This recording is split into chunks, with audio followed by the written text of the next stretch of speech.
Programa Prime Leads. Oferecimento Vicere Soluções em TI e Enfoque Assessoria e Consultores Contábil.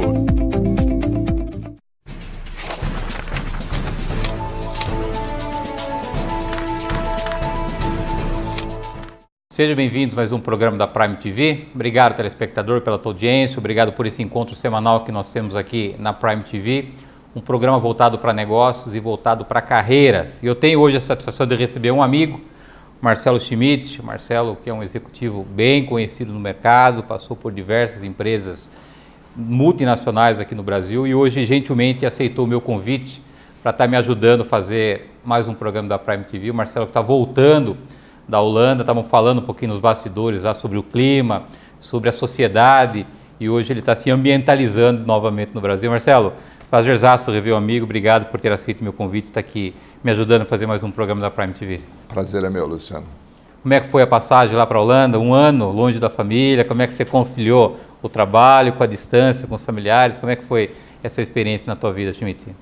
Olha, acho que foi muito positivo, né? A oportunidade de trabalhar num país como a Holanda, onde tem uma sociedade que sabe lidar muito bem com a questão relação trabalho, qualidade de vida, a questão do pensamento coletivo e como as empresas têm um ritmo diferente, atuam com toda a responsabilidade e os desafios do mercado europeu, foi muito interessante. Peguei um momento excelente também de crescimento da economia europeia naquele momento, né? E descobri que os desafios lá de supply chain não são tão diferentes quanto os nossos. Então foi uma experiência muito legal. Em termos de família também, conciliando um pouco, parte dos meus filhos ficaram aqui, eu fiquei lá. Então foi uma forma diferente de amadurecimento da família que no final foi muito positivo para todos. Matando as saudades agora. Isso, exatamente. Você tem 25 anos de experiência na área de supply, na área de operações, na área de logística, na área de supply. Olhando para trás esses 25 anos, Schmidt, como é que você vê a evolução desse segmento, as oportunidades que hoje esse segmento apresenta, não só para as empresas, mas para os executivos também? E como é que você vê hoje o Brasil em relação à infraestrutura que dá suporte à área de supply nas indústrias hoje? Luciano, eu acho que assim, quando eu comecei a minha carreira, os primeiros 10 anos, eu trabalhei do lado de operadores logísticos. Na época, a própria palavra logística era uma palavra nova, né? Aos poucos a gente começou a receber no Brasil novas tecnologias de processo, principalmente puxado pela indústria automotiva, conceitos como just-in-time, abastecimento de linha, etc. E depois de 10 anos eu tomei uma daquelas decisões que às vezes a gente tem que tomar na carreira, eu dei um passo para trás, eu já era diretor superintendente de uma empresa de logística, aceitei uma posição como gerente sênior para uma empresa química, que era a BASF, e para essa questão de supply chain. Supply chain, também pouca gente entendia o que era. Piorou, né? Você disse que já era ruim, supply chain. Exatamente.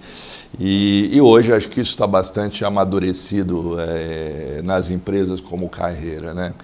O que eu vi acontecendo nesses 25 anos é o aumento, né, da questão do executivo de lidar com questões mais estratégicas. Então, antigamente, tanto a logística como o supply chain nas empresas era vista mais como uma questão de custo, uma questão de lidar com carregamento, entrega. E cada vez mais a gente vê que hoje a cadeia de suprimentos ela é fundamental para que uma empresa tenha vantagem competitiva sobre outra cadeia de suprimentos, assim por diante, né? Recentemente, nos últimos 2, 3 anos, eu tenho visto uma questão também inacreditável como avançou a questão toda de planejamento através das novas tecnologias de analíticas de dados, né? Hoje a gente tem na nossa palma da mão poder computacional, nunca imaginável. Quando comecei a minha carreira lá, 25 anos atrás, a gente fazia algoritmo para definir onde é melhor colocar a frota própria ou terceiros na mão, né? Algo que hoje você tem vários aplicativos, né? Então a gente vê que o perfil de supply chain ele tem mudado mais para estratégico e tem mudado hoje muito para uma questão também de tomar decisões proativamente e não reativamente. Então eu vejo com muito bons olhos a evolução dos supply chain, seja nas empresas de logística, seja na indústria como um todo. Você acha então que há uma conscientização maior do que representa supply chain na indústria hoje? Você acha que o mercado, obviamente a gente não está falando das grandes empresas, que isso já vem com essa cultura de fora, mas as médias empresas, porque quando se fala em logística, se fala em transporte, se fala em armazém, não se fala em algo integrado como é o supply, né? Sim. Você acha que as médias empresas hoje no Brasil têm hoje a consciência do que representa e a importância que o supply chain tem dentro das organizações, Schmidt? Eu acho que isso é um processo gradativo, né, Luciano, de conscientização. A coisa realmente começou com as grandes empresas, normalmente empresas multinacionais, que começaram, na verdade, esse movimento, não também porque elas acharam que era bom, mas porque elas estavam inseridas em contextos globais, inseridas em cadeias de suprimentos cada vez mais complexas, né? Se a gente pega aí um celular da Apple, desenhado na Califórnia, produzido na China, depois ele é distribuído no mundo todo, por canais de loja própria. Então, quer dizer, a complexidade das cadeias de suprimento aumentou. Então, as empresas globais foram as primeiras a trabalhar essa questão do supply chain como uma questão estratégica. No Brasil, a gente tem visto, muito puxado até pelo segmento de agro, outros segmentos que têm se profissionalizado, né? Então, mesmo as empresas nacionais estão passando por fases, ou já está na segunda e terceira geração, ou porque tem um fundo de private equity por trás, ou porque abriram o capital. Então, também por uma questão até de necessidade de eficiência corporativa, tem se adaptado, né? Nós vimos isso agora recentemente também, conversando com um amigo meu do Instituto Brasileiro de Governança Corporativa. Existe um boom hoje no Brasil de empresas pequenas e médio porte buscando conselheiros para as suas organizações, porque elas entendem que tem uma necessidade de governança corporativa. E a supply chain é parte desse processo. Você está envolvido nessa questão da governança? A gente tem uma parceria com o IBGC, onde nós estamos criando um instituto chamado Prime Global Institute, que é um instituto que vai reunir líderes empresariais, não só da indústria, mas também na cadeia de serviços no Brasil todo. E a gente tem percebido essa aderência que o meio corporativo tem à questão da governança corporativa. Por isso que a gente já está trazendo um modelo de governança corporativa para dentro do Instituto. Você está envolvido com governança corporativa, como é que você está vendo a evolução também dessa área no nosso meio empresarial, Schmidt? Sim, a própria CSMP, que a gente vai falar daqui a pouquinho, onde eu presido, né, a associação, nós temos um board de 5 membros, onde a gente pratica já as questões de melhores práticas de governança corporativa, aliadas com roundtables do mundo todo, com relação a Chicago. E se não fosse por essas melhores práticas, é muito difícil você lidar com uma rede de voluntários tão grande como é o CSMT, 9 mil membros. A parte também, profissionalmente, eu estou acabando de assumir também o conselho de uma empresa do sul, de Santa Catarina, empresarial, como membro do conselho, também numa fase de profissionalização, de sair de uma empresa pequena para uma empresa média. Então, eu acredito também muito na prática, sabe, Luciano? Eu acho que é importante também aqueles que têm interesse, não só buscar a questão do IBGC, buscar se formar, como também começar a ter oportunidades de prática, né? Porque é justamente ao lidar com as relações familiares, com a profissionalização, com um evento de liquidez, onde realmente a governança corporativa se torna extremamente importante, né? Especificamente no setor de transportes e logística, nós passamos por uma crise severa nos últimos 3 anos.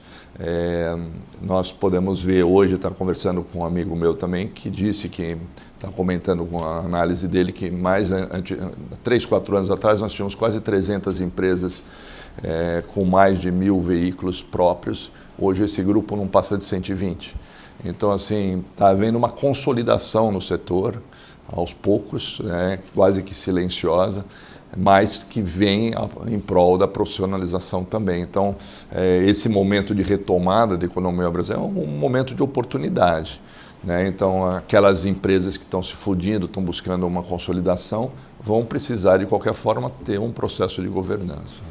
E o que você ouvia do Brasil em 2017 lá na Holanda? Como é que recebia as informações e como é que, de longe, você acompanhava a nossa economia, a nossa política? Como é que foi essa experiência? Então, A questão da comunicação é uma questão sempre que tem um viés, muitas vezes, do que aquele telespectador quer ouvir, né? Então, na verdade, o que a gente ouvia dos noticiários locais era muito ligado à questão de segurança, né? Os eventos de segurança sucessivos no Rio de Janeiro, etc., né? Então, quando eu precisava entender melhor o que estava acontecendo na política no país, daí eu tinha que entrar nos nossos próprios canais, o UOL, os canais de streaming, para poder realmente ter a notícia como um todo, né? E naquele momento, como na verdade a Europa estava crescendo e hoje um dos maiores parceiros ou busca de países em desenvolvimento tem sido muito mais o Sudeste Asiático, né? As atenções estavam muito mais voltadas para lá. Então, uma forma de quase como a gente ter perdido um pouquinho aquela visibilidade, como é o país da vez, o país está crescendo, uma coisa de, olha, está andando de lado, tem uma questão de compliance, tem uma questão de segurança. Então, assim, não foram inputs muito bacanas, a gente comentava rapidamente com os colegas, mas era mais nesse lado sensacionalista da notícia, né? E a gente sempre fica triste quando a gente é obrigado a conviver com esse lado não tão bom do Brasil, né? A gente vê um país pujante, a gente vê pessoas do bem, a gente vê pessoas que trabalham, e muito daquilo que se levanta contra a barreira está além do nosso controle, além da nossa capacidade de administrar. A gente continua motivado, a gente continua acreditando, trabalhando, para que apesar de tudo que se levanta contra a nossa economia, a gente consiga fazer com que esse país avance. Eu vou pedir a licença do amigo para um rápido intervalo.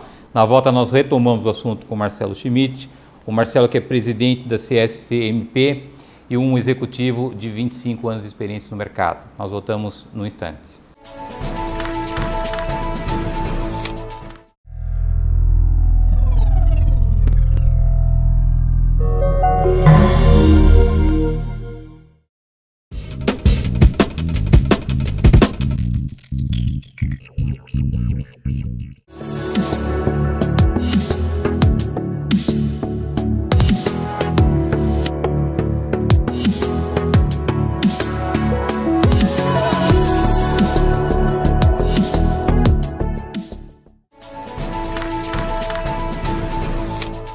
Voltamos. Nosso convidado de hoje é o Marcelo Schmidt. O Marcelo que é um executivo sênior da área de supply com 25 anos de mercado e presidente da CSCMP. Schmidt, falar um pouquinho da tua história, da tua trajetória profissional. Você sempre atuou em posições de destaque em grandes empresas. Como é que foi a tua carreira? Ela foi planejada, as oportunidades foram aparecendo e você foi aproveitando? Como é que foi essa tua experiência profissional? Eu, quando me formei, fui engenheiro naval, praticamente no momento que eu estava me formando na época, nos idos 90, os estaleiros estavam quebrados, tinham transferido toda a parte de construção naval para a Coreia e para a China. E eu acabei me especializando na área de transportes, acabei entrando numa empresa que era a maior transportadora do Brasil na época, Tropical Transportes, do Grupo Ipiranga de Petróleo, onde lá comecei como engenheiro de transportes, trabalhando com uma questão de alocação frota própria ou terceiros. E na sequência, a Ipiranga acabou me mandando para a Alemanha. Eles queriam entender como era o mercado comum europeu versus o Mercosul. E lá acabei conhecendo toda uma questão da logística automotiva. E ao voltar para o Brasil, a gente continuou desenvolvendo essa parte de transporte internacional, mas logo na sequência a empresa fez uma fusão com a Atlantic e acabou a Tropical Transportes voltando a ser uma empresa meio. Acabei nesse momento tendo uma oportunidade dessa empresa alemã que eu tinha trabalhado se fundir com uma empresa que chamava Columbia e junto com um entrante que chamava Ryder. E nós começamos a fazer a primeira operação de abastecimento de linha e CKD do Brasil para a antiga Autolatina, que era Ford e Volkswagen. E lá eu passei por diversas posições como operador logístico, também era o primeiro posicionamento de operador logístico no Brasil, na área de negócios, depois na área de gerência geral. E quando chegou lá pelos idos de 2000, eu estava começando a ouvir essa questão de supply chain, não entendia bem o que era e eu tomei uma daquelas decisões de carreira arriscadas, mas com uma decisão que era o que eu queria, dando um passinho para trás e assumindo uma gerência sênior para a América do Sul, já como gerente de supply chain do Grupo BASF. E foi lá que eu comecei a entender melhor o que era um Sales and Operational Planning, o que era dados mestres. Também comecei a atuar com a área de compras, como eu já tinha atuado 10 anos como vendendo serviço logístico, eu me vi como era um bom comprador de logística, né? E passei por 4 anos por lá, depois tive uma oportunidade para ser um investidor anjo numa empresa de freight forwarder, que nós acabamos em um ano vendendo uma empresa para o grupo Daxer do Brasil, e voltei novamente para o mercado executivo. Achei que aquele momento era um momento interessante.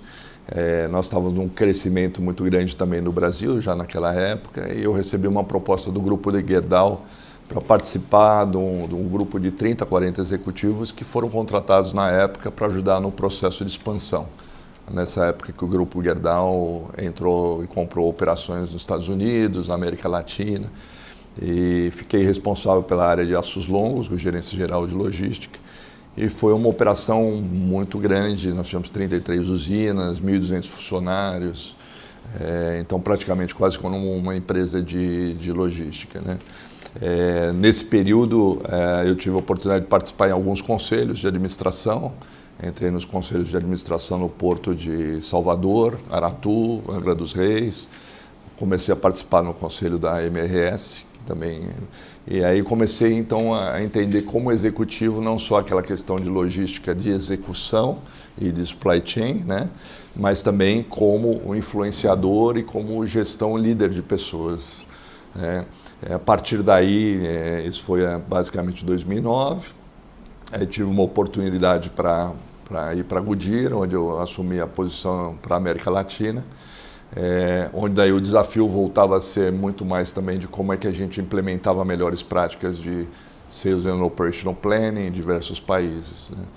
Nesse momento daí já tinha toda a parte de planejamento, de demanda, de produção, matéria-prima, além da logística, atendimento a clientes.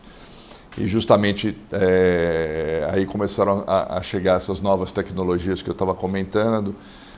Introduzimos algumas questões de visibilidade na cadeia, uma vez que o profissional de supply chain, quanto mais visibilidade de informação ele tem, mais facilidade ele tem com relação à tomada de decisão. Até que eu recebi uma proposta pelo fechamento da operação da Goodyear, o escritório regional da América Latina, para ir para a Europa e trabalhar para uma empresa similar de pneus. Estava fazendo um investimento grande numa fábrica nova na Hungria e tinha comprado o principal distribuidor online da Europa. E fui com esse objetivo então de estruturar o supply chain. E aí agora estou de volta aqui ao Brasil. Então as coisas, respondendo a sua pergunta, acabaram acontecendo de uma certa forma espontaneamente, de acordo com as empresas com que eu passei, mas houve um momento importante na minha vida, que foi o momento de decidir mudar de lado, do operador logístico para o lado da indústria. Tomador. E você hoje está à frente da CSCMP, essa grande organização global. Você é o número 1 aqui no Brasil. Como é que isso aconteceu? Como é que foi o convite e a decisão de estar à frente desse desafio, mais esse desafio na tua vida? Sim. Aconteceu o CSMP, antigo CLM, eu já sou sócio desde 1995. Teve um período em 2002, 2003, que eu fui também presidente do Brasil. Naquela época, o CSMP no Brasil, ele era basicamente apoiado não só pelos voluntários, mas de uma forma mais informal, onde a gente fazia eventos, onde a gente fazia treinamentos, né? Esse momento hoje é diferente, né? Hoje o Brasil está muito mais formalizado, as relações, a forma como as empresas lidam com essas questões de treinamentos e eventos. E há 2 anos atrás eu estava conversando nos Estados Unidos, num desses eventos dele, com o presidente mundial, e ele falou: poxa, Marcelo, por que você não volta a tocar o CSMP no Brasil? A gente chegou a ter 400 membros, hoje tem 10. Eu falei: olha, Rick, só que você me conhece, se a gente for fazer, a gente vai fazer direito. E ele falou: bom, o que significa isso? Eu falei: direito, nós vamos abrir uma empresa, vai ser uma ONG, nós vamos ter um board, nós vamos criar toda uma estrutura, fazer parcerias e voltar a ter relevância. E ele topou e falou assim, então vamos fazer o seguinte, vamos fazer esse modelo como piloto para o mundo inteiro. Se der certo, a gente vai replicar ele para outros países, né? E isso então que a gente foi movido por esse desafio que a gente começou praticamente um ano atrás, nós já fizemos 2 eventos. Esse ano nós pretendemos fazer 6 eventos. Semana retrasada nós anunciamos para o mercado uma parceria inédita com a Fundação Getúlio Vargas, que é nosso parceiro na organização agora dos eventos, além do que todos os estudantes de mestrado e doutorado da GV passam a ser sócios do CSMP. Em linha com isso, outras instituições de pesquisa e ensino também no Brasil devem, nos próximos 2, 3 meses, entrar também nesse hall de participantes do Council. Tá, e hoje, o propósito hoje do Council qual é? Além dos eventos, dos encontros, o que mais ele procura hoje oferecer para o mercado, especialmente no mercado brasileiro? Sim, basicamente, eu acho que o que diferencia o CSMP de outras associações é que é uma entidade voltada para o profissional, para o indivíduo, né? O profissional, o executivo de supply chain, e nós tentamos acompanhar ele em todas as etapas da carreira. Então, nós chamamos as três pecinhas lá, nós chamamos a parte de conexão, que é uma coisa muito importante para o executivo mais sênior. Então, os eventos permitem você conhecer outras pessoas, ter uma rede de mais de 9.000 profissionais que te ajudam nos diferentes objetivos, oportunidades, desafios que você tem. Nós temos para o segundo grupo, o grupo de desenvolvimento, que são uma série de cursos de certificação, aquele gerente que por algum momento começou numa outra área, agora foi para logística, supply chain, precisa receber, vamos dizer, um arcabouço de informação para ele ter uma performance, então ele é certificado, mas com viés muito mais de negócios, menos técnico. E temos todo um grupo de estudantes que é o Educação, que é justamente uma série de pesquisas, cursos online, alguns trabalhos que a gente também valida o melhor tema de mestrado, doutorado, graduação, e essas parcerias que a gente tem com as instituições de ensino, né? Então, nós não defendemos nenhum interesse de classe, nós não defendemos empresas, nós defendemos o profissional nas diversas etapas. Eu acho que é isso que nos diferencia no mundo. E no Brasil não é diferente do que isso. E só para a gente entender, qual é a estrutura que o Council tem no mundo todo e qual é o momento do Council no Brasil, Schmidt? Sim. Então, no mundo nós temos, em Chicago, onde fica a nossa sede corporativa, nós temos uma estrutura executiva. Então, nós temos um grupo lá de aproximadamente 50 pessoas que fazem a gestão do Council como um todo. Fora isso, nós temos 9.000 membros que são voluntários. Inclusive, o Conselho de Administração do CSMP é de voluntários. No Brasil, nós temos uma réplica, só que nós não temos um corpo executivo. Todos são voluntários. Nós iniciamos com 10 membros, hoje nós já estamos com 120, em 1 ano e meio. Pois a mão do Schmidt já. A nossa meta é chegar em 400 de novo até o final do ano. É engraçado que eu tive 6, 7 meses atrás, entrevistando o Juarez Miranda, acho que foi, certo, partiu no dia, né? E ele já tinha comentado comigo dessa tua iniciativa, até tinha convidado ele para ajudar nesse processo. Ele continua com você ainda? Isso, ele está no conselho conosco. 2018, o que o amigo está enxergando para a nossa economia, para o nosso mercado, com que cenário, eu tenho 1 minuto para encerrar o meu programa, com que cenário você está trabalhando, Schmidt, para 2018? Você também está otimista, como muitas pessoas estão aí? Você já está mais com o pé no chão? Como é que você está olhando 2018? Eu acho que 2018 os indicadores macroeconômicos são extremamente positivos, né? Na verdade, é uma recuperação de uma crise severa que nós tivemos no país. Então, o Brasil está crescendo, independente da questão política.